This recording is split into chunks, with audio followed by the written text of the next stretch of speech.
Avengers Infinity War. It's breaking records at the box office already, and there's some crazy rumors about Silver Surfer. We'll get to that. We're also talking about VR, some big announcements this week, and self-driving cars. Uber is in hot water again for something you know. It's not sexual harassment. It's not sexual harassment this time. So that's good. So yeah, welcome to Double Jump. I'm Abby. I'm here with Leo and Stu, and we're going to start with Avengers. Yes. Can't wait for this movie. On a scale from 1 to 10, how excited are you guys? Infinity. Oh. Okay, no, you're off the show.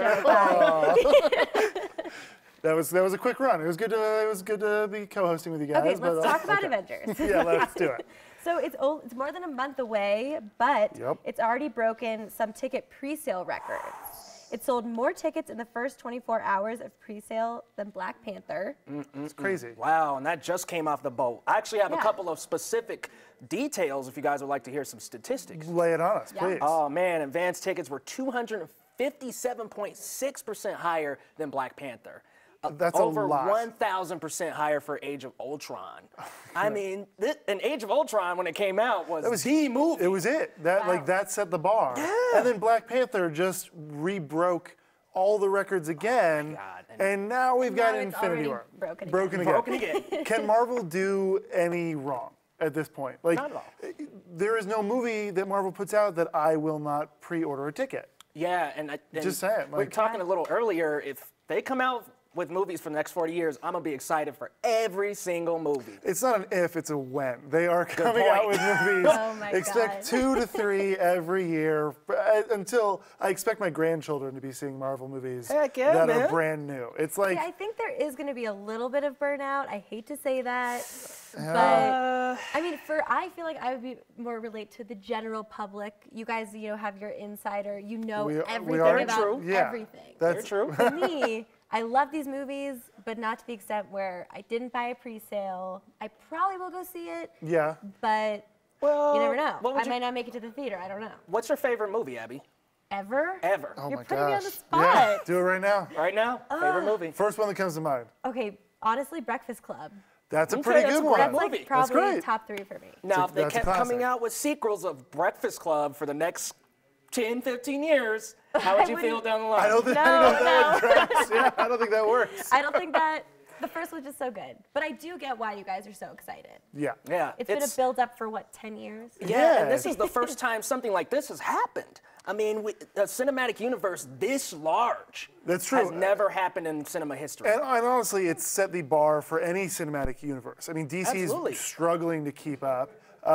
Star Wars is, under the same Disney umbrella. Yeah. So they're kind of, they're kind of getting to that world where they're mimicking. It's not exact, but Marvel's really doing something brand new. And in my mind, they're doing what they did with the comics, especially around Civil War, the first Civil War, mind you. That they're bringing all these characters out, giving them full backstories, giving them all their time to shine. We're going to see an amazing spectacle that I just can't wait. Yeah, I can't wait. They're fleshing out stories, and Black Panther even kind of reset that mold, right? Because you had an Iron Man formula for a lot of them going on for a while, but this one even felt like you didn't need to see the previous movies to go see this one. You had an intro that explained what was going on. You had back scenes from the last movies. Totally. Like you said, it feels like Civil War. It feels like a grand storyline that's fleshing out the characters in their simultaneous issues. Definitely. And I think there are so many characters in this movie, I almost can't even keep track. Oh my God, over 40. I know that I try and list them, and I know that I forget at least 10 every time I run through. Every single time. You have to run through the teams. Silver Surfer. Oh. Because there are rumors going around that Silver Surfer could make an appearance in this movie. I've heard these rumors. So Metacritic.com listed Silver Surfer in their credits.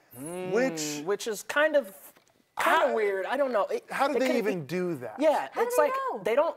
Do they really have that close of a relationship with Marvel and Disney to where they could just tack on the Silver Surfer like that and nobody says anything? And how is Disney and Marvel not coming for Metacritic's throat? And that means it might be accurate. I mean, exactly, right? They might have intended to slip it out like this. Maybe they buried it under, under the wrap. Sneaky and Disney. Now they're just sneaking it out, and we might get even more characters. I mean, here's the thing. I think we're definitely going to get more characters. Like new characters? New characters that we've never seen before. X-Men. Well, I don't want to say we've never seen before. My number one is definitely Adam Warlock. We saw a little glimpse of him in the Cocoon. The comic heads know what that's about.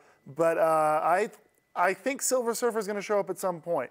It seems like Marvel's whole move has been to take it from a small local idea with Iron Man 1, 2, Thor, Captain America, and explode it into this cosmic universal thing.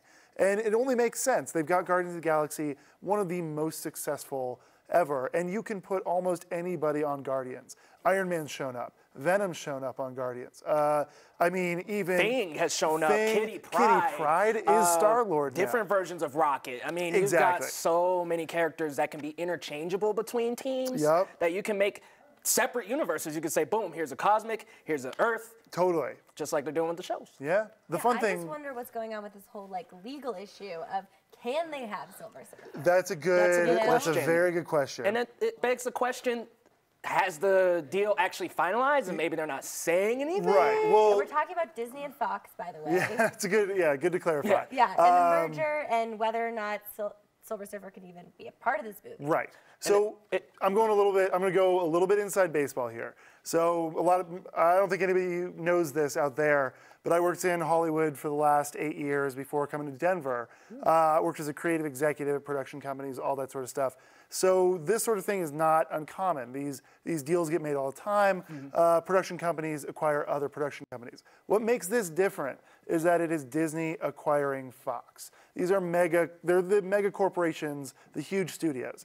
Now, Fox owns the rights to X-Men, Fantastic Four, and all these spin-off villains, characters, all that sort of stuff. I think the line is they own all of the mutants. Exactly. So any character that's a mutant is automatically theirs. And Marvel can only borrow them, before this deal, they could only borrow them if they created an original character version. Or if Fox signed off and basically loaned them. Like Spider-Man with Sony. Yeah, we saw that with Sony. They loaned Spider-Man out, and it was a huge success. So Sony's obviously happy about that. Now with this acquisition, not to go too in depth here, basically people are going to work as if it's happening before the deal is completely finalized. It's very normal to happen. The lawyers know it's going to happen. The studios know it's going to happen. It's just about finalizing certain terms that probably have nothing to do with Marvel or any Marvel properties. It's such a wide scope of a contract. Regardless, it seems like Fox is giving up the ability to, hold on to these rights exclusively and allowing Disney to borrow and snag a couple characters. Yeah, they're merging anyways. Exactly. Kind of do the fans their service. Anyways, and my prediction is that Silver Surfer comes in, warns them about maybe Galactus, Thanos, who knows, and in the next Avengers film, we're going to get some more characters, some more mutants, maybe even some X-Men. I'm going to throw a crazy theory out. Well, we don't have time, sorry. Whoa, real quick. What if Silver Surfer... Really hear? Oh, you do. What if Silver Surfer doesn't warn about Galactus, but rather about Dark Phoenix, which is the movie coming out in October, and that would merge the universes. Tie that in. I'm just saying, that's a crazy theory. Let us know what you think. Write us a comment. Who do you agree with? What do you think? Is Silver Surfer going to be in this movie? Who do you think he's coming for? All right, we'll be right back.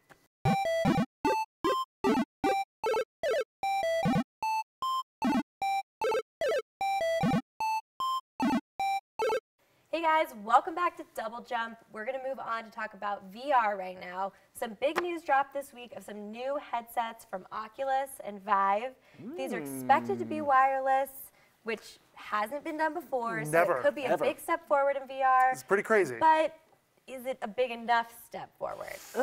You go first, Stu. What do you think? This isn't just not a big enough step forward. This is not a step forward. Stu, there's no difference between the old headsets and the new, except there aren't wires. This is just a piece of equipment that is an accessory. It's a novelty. There are almost zero games being developed for it in a major way. There's nowhere for this to go until you really make it immersive and the technology gets there. I understand that they're trying to get more investors. I understand that they're trying to sell more headsets so they can do that stuff. But as of right now, you could not pay me to buy this. Well, let me let you. If that makes sense. Let me let you in on a little fact. Actually, the Vive Pro has a crisper resolution of 2800 by 1600, which allows for legible reading through VR. Wow, now, you can this read. Is the start. You can read on your $800. A, B, C, D, E, F, G. Yeah, wow, that's yes, incredible. You can read a $900 But hold on, guys. That's just the start. Reading leads to education, and education leads to the Oasis. We're you're going Ready Player One. Ready Player One. I've been reading it for the last couple weeks, and I've just been thinking we could possibly get to something like that within the next 10 to 20 years as these headsets continue to develop. This is a huge step. This is saying we're going from one piece, one resolution to another, and then it's going to keep building until we do get to the place where we do have a virtual reality, and you can, go to your van just like Wade, escape into the Oasis and have your own avatar, have your own environment, maybe even be in school in VR. I mean, I feel like we're still a ways away from that, though. I'm for it, by the way. I'm for Oasis. Super. I want that on the record. I just want to make sure that everybody knows that. I kind of think that the whole virtual reality thing needs to go the way of, like, yes to wireless, but, like, getting people outside. Are we talking AR?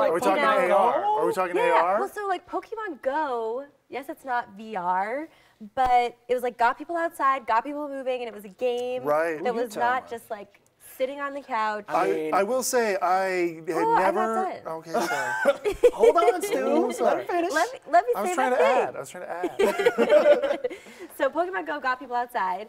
So why can't we have a VR headset that is like outside? You get to run. You get to walk places. Right. Hopefully you don't run into buildings. I don't know how that will work. Not run into buildings. I will say though, like with Pokemon Go, I never saw more people actively outside.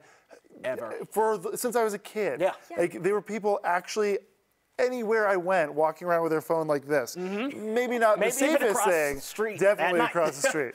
But it's like I like what you're saying here, that there needs to be an evolution towards making this at least active. Yeah. We can't all be sitting on a couch, a big blob, with a VR headset lost in another world and have no physical interaction Well, there. to be fair, you are standing in a 10 by 10 square, not sitting down on a couch. All right, standing. But I will say, to your point. Standing? Yeah, you're standing when you're playing VR. Okay. Most of the time. There is that.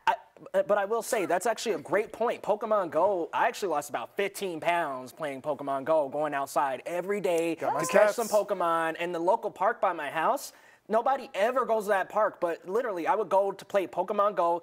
I know this sounds crazy, at 12 o'clock in the morning, and there was probably about 60 people in the park trying to catch Dratini's. Yeah, at 12 a.m. Why at 12 a.m.? Because it was one of the rarest Pokemon, and it was right in that park, and they were so plentiful and fresh, everybody wanted to meet up and train and get all of our Pokemon. Are we talking about Pokemon or flowers? Pokemon Go. I just don't know. Well, it depends on the Pokemon. There are flower types. Right? Well, so is there a gaming world you guys would want to visit in VR? Absolutely. I mean, yeah. 100%. I'll go first. I would love to visit Kingdom Hearts because then I could go to simultaneous worlds and all of Disney. I could go to the Little Mermaid Land. I could go to Pride Rock. I could go all over the place, man. So I'm with that. I would love to be in a game where there's multiple worlds. Right. Yeah. All right. What about you? I mean, I'm a classic RPGer. I would love. This is a little basic, and I'm sorry. I know there's a little bit of Skyrim already. I would love to go to Fallout.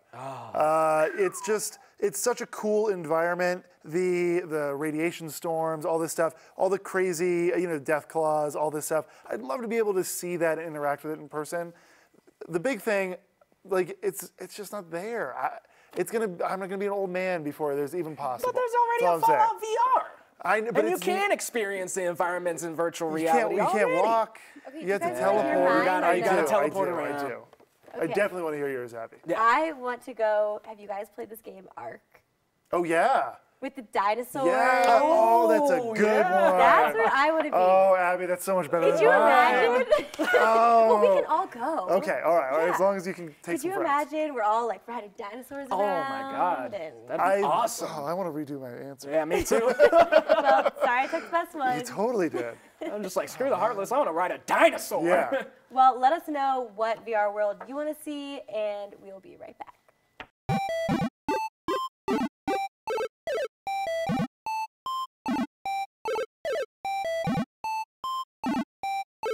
So we're here with Raquel, and I hear you had an interview with a very special person from the movie Downsizing, right? Yeah, that's right. I had a chance to talk to Jamie Price. He's the visual effects supervisor of Downsizing, which stars Matt Damon, and they make people very, very small in the film, and he got a little technical about how he did it. Wow, that's awesome. It looks like we did a little bit of special effects too and upsized you a little bit, huh? You could say that. Let's take a look at the interview.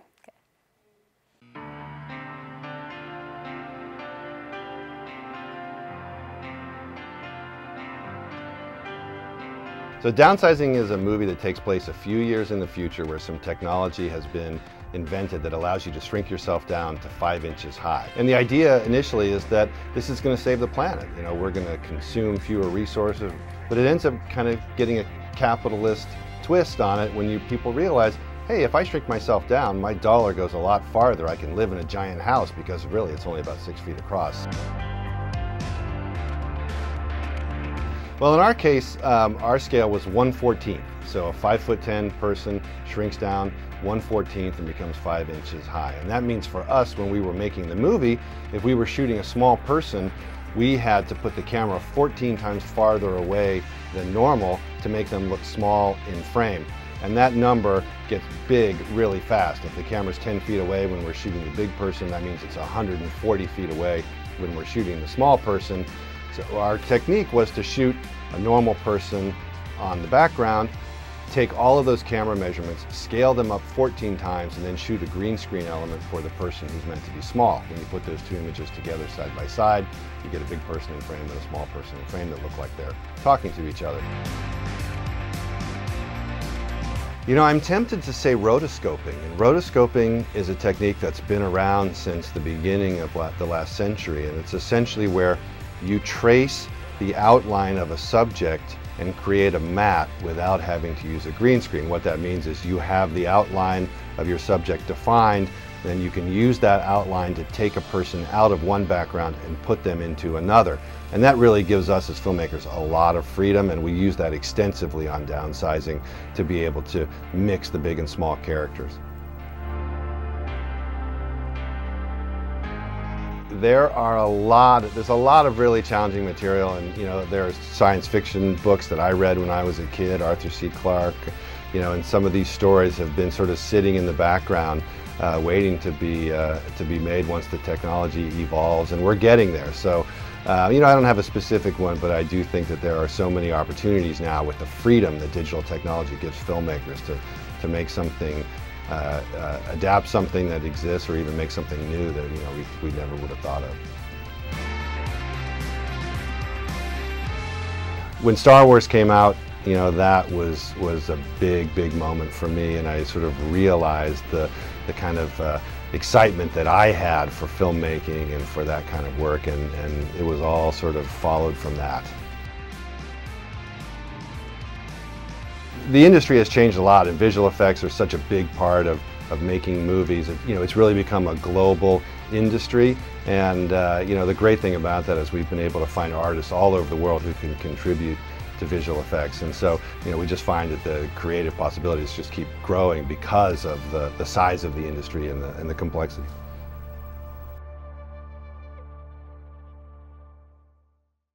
Hey guys, welcome back to Double Jump. Right now we're going to talk about something that happened earlier this week. A self-driving Uber got into an accident that turned deadly with a pedestrian. And we talked about it on Daily Blast Live, our mother show. And you can watch that right on the same YouTube channel from 2 p.m. to 5 p.m. Eastern. Let's watch the clip, but a warning, the video is a little disturbing. New footage has just been released of the self-driving Uber that killed a pedestrian. If you were behind the wheel, could you have stopped in time? Stay tuned. So I know that is kind of hard to watch. Yeah. But, you know, it begs the question of, you know, should these self-driving cars be on the road? Would you feel safe with them, or do you feel safe because they are on the road? Just like an earlier episode, I am still scared of them. If they can't detect a rabbit or a squirrel, or I feel like they got her, it unfortunately hit her. It needs to be a little more accurate. I know it was dark. I know it was hard to see, and it would be hard for a regular person to see as well. But come on, it needs to be able to detect things like that. And it needs to be able to come to a clean, smooth stop. Right. Even if it's at night. Yeah, I mean, after watching that video, it's, I mean, that's a really hard thing to watch, first of all. It's really just, it puts it right in front of you and shows you what it is. But, you know, just like you watching that, I immediately thought, what could a normal person have done? And I don't think even the best person, you know, a NASCAR driver, professional race driver, could have stopped in time. Regardless of sensors or whatever, they're going too fast, legally, I might add. And she just, I hate to say it like this, but she made a really bad mistake about crossing the road at that point, especially that late at night.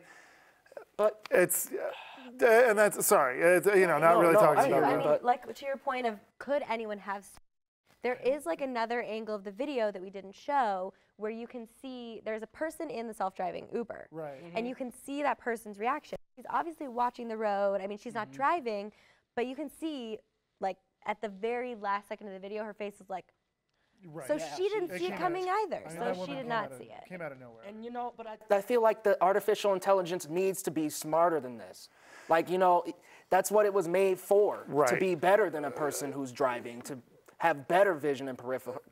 Look, I mean, I agree with you. I agree with you. But I think at the same time, I think you're putting unrealistic expectations onto a system. You're expecting it to be perfect when nothing is. I am. And it's just, it's not a realistic idea. I'm not saying it won't get better and better and better, but like to say that no deaths can ever be caused or no accidents, like that's just not how the world works. Let me, and to put this in a little bit of context. Let's hear it. So this is the first reported self-driving car death. There's been one or two others where Teslas have been in like self-drive mode, but this is the first fully autonomous death reported by from a car. Now to compare that to actual humans driving, every year, or this is 2016, 37,000 people in America were killed on the road. That's over 100 a day. So when we're all pedestrians? No, this is there's just people driving. People driving. So car a head-on wreck. Yeah, any kind of wreck. So when we're talking about this one person, which is a tragedy and it's terrible, it should never happen again in a perfect world. I feel like we're losing sight of the possible benefits that come out of this system. And we're expecting something to be perfect when, honestly, a 10% improvement is thousands of lives every year. Yeah. Yeah, and accidents are called accidents for a reason. Exactly. You know? Very true. So I just think that it's kind of been blown out of proportion. Yes, it's terrible. A life was lost, and we should definitely, you know, recognize that. Yeah. But this is one instance when, just to add on to your stats here, a pedestrian is killed by a car roughly every 90 minutes in the U.S. Wow. That's... And 90% of those pedestrian crashes are caused by human error. There's actually another statistic, 99.6% of all traffic accidents are caused by human error. Well, and this... So, yeah, I mean, the self-driving cars will eliminate that. It'll still make it Well, better. and going back to you guys' point of it eliminating it, they are suspending, Uber is suspending it in several cities, including Tempe, San Francisco. I think it's nationwide. Pittsburgh as well, too. Pittsburgh, too. Yeah. I don't think it's nationwide, but it's a little dramatic. Like, not at all. They're really just doing it to save face. No, I think we should definitely scale back. Double check. Now, don't scale back and say, okay, we're going to wait 6 years and then drop another self-driving car. But I think it is appropriate to at least scale back and study and make sure that these things don't happen regularly. Well, this is the first instance, but it might not be the last. It will definitely not be the last. I can tell you that. But I agree with you that this is an appropriate response. As with any accident, any murder, any kind of fatality, you need to take a second to find out exactly what happens. Now, I don't think this needs to be a month-long suspension, a 2-month, 3. We can get this over with in a. I just saw that video. I'm pretty sure I know what happened. Yeah, I think it's extreme to suspend all self-driving. I well, think it's you gotta be careful. Response to the criticism of the media and the public, which yes, you have to respond to. But the only way to make these things better is to do more tests. So why take them off the road? Well, General Motors had reported it only September last year that there was, I know, only 6 accidents, but still, this is it's not a fatality, but it's accidents. Accidents are still happening with these things. And now that a fatality has happened, that's where it hit the top. So now it's time to scale back because accidents are happening in these things. We don't want them to. So and we don't want fatalities. How many of those accidents were the road? Oh, yeah, well, you know? Yeah, you're right. This is that's my maybe point. I need a break off the road. I mean, maybe I need to. Right. But yeah, I mean, that's a good point. If you get into a fender bender, do you have to take a 6-month hiatus to figure out what's going on with your driving? No, you don't. You're right. You can get back in the car the next minute, as long as nobody's like physically injured, and just go on your way. Well, so there has to be some sort of equal playing field in terms of accountability, and we can't just immediately point to these technological progressions and say, oh, one bad thing happened, so now we have to suspend the whole program, take a look at everything that's going on. It's not a systemic issue, it's a singular event. And that's my thing. But I think we do need to scale it back because they're not humans. This could easily happen the next day just as well.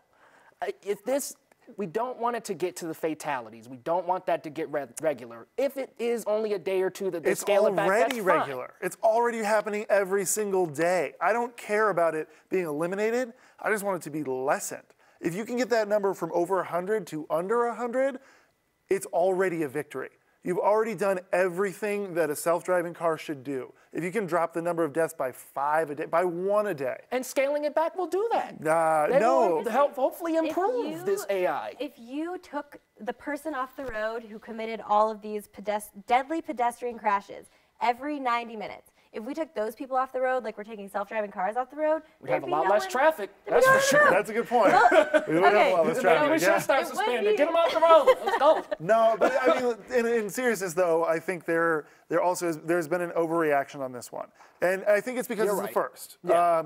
And hopefully, Uber, Tesla, Wayward, all these self-driving autonomous car companies that are developing really critical infrastructure technology. Hopefully they're not going to overreact. Hopefully their boards won't freak out. And these people will see that, oh, this was human error, and not even on the driver's side. This was human error from the pedestrian side. Yeah. And if they see that, and they see that their systems worked the way they're supposed to, then well, let me ask you guys this.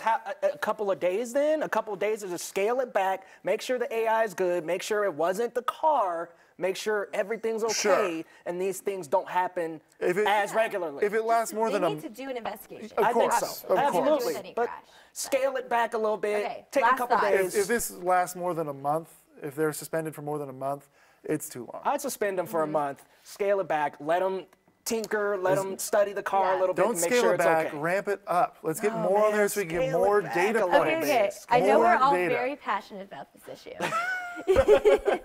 But we're out of time. Oh, man. I know. Goes so fast. Maybe we can talk about it more on the next episode of DBLJump. I'm sure. This isn't going away. No. Yeah, this is a topic. This is only the beginning. Very controversial. It's going to be in the news. You're probably going to hear more from us. You're definitely going to hear more from us. Great. So we'll see you next time on DBLJump. May the force be with you. Excelsior. Do I need a phrase? I think you just got one.